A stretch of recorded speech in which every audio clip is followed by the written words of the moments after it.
Well, thank you for letting me tour your facility today. And so you're primarily a welding shop, but you have quite an array of pieces you work on. A lot of aerospace and manufacturing pieces. Yep. How many employees do you have here? Right now we're at 25 employees.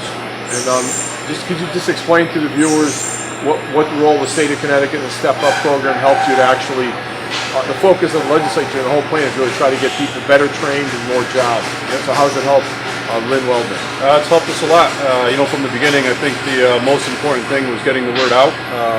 When we first started, when we took over Lynn Welding back in 2009, we knew we needed to do some things, so we didn't know how we were going to do them.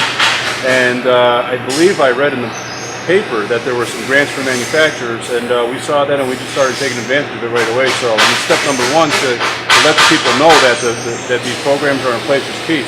Once we found out, we did take advantage of the programs, and we're still taking care of those programs today. There are a lot of risks that we took because we had additional money to take those risks. We probably would have not done that on our own, so we would not have grown as fast. The other great thing about some of the training that we're able to do is there's not enough skilled labor around here. So we were able to hire good people, which is the most important part of an employee, is that they're good people. And then the technical skills part, that can come after. And with the training grants, we were able to do that. So, since then, I'd have to say, the company's undergone a large transformation, 180-degree turn.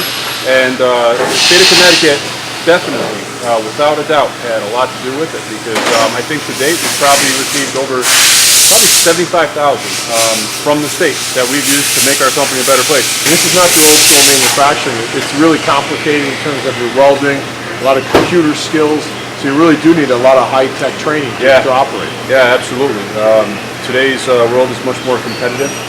We're competing with other nations that can make parts cheaper. They can make parts faster sometimes, but they might be using What about the quality, though? And the problem always has been quality, and that's actually a good thing that overseas quality is an issue, because there's some reshoring coming back. We've actually lost work to other countries, and now it's coming back. Really? Because those countries were not doing good work. Skilled employees is very important, and as we try to become more competitive and we do things better and faster, the main way we're doing that is with more efficient machinery, newer machinery, better machinery, and all that takes new training, new skills. Because as new equipment comes out, you got to train the guys, and you got to get them up to speed on the latest technology. A lot of the stuff that you see in here, this is new equipment. The old stuff is gone, and a lot of times actually the old stuff is what goes to overseas.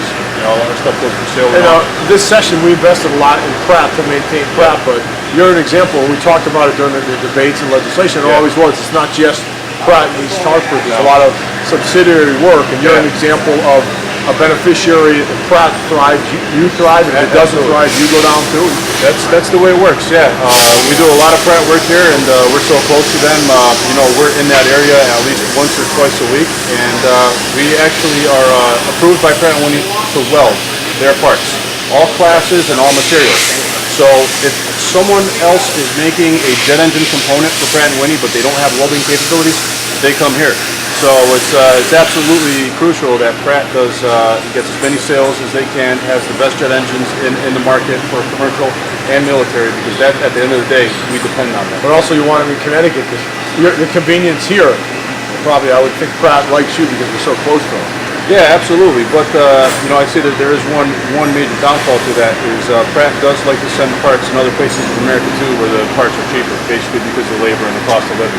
But I think the more complicated parts stay closer to home. Okay. The high tech stuff. Yeah. All right. Well, thank you very much. Thank you.